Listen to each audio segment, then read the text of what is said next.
Welcome to English in a Minute. 50 years ago, the first humans stepped foot on the moon. But has anyone ever jumped over the moon?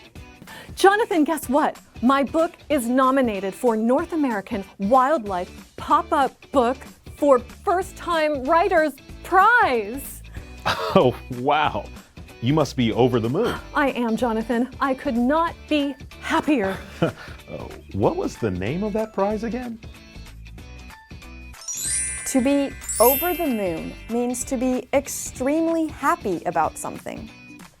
This expression likely comes from a short children's poem from the 16th century called Hey Diddle Diddle. But we don't really know why over the moon came to mean what it does today. And that's English in a Minute.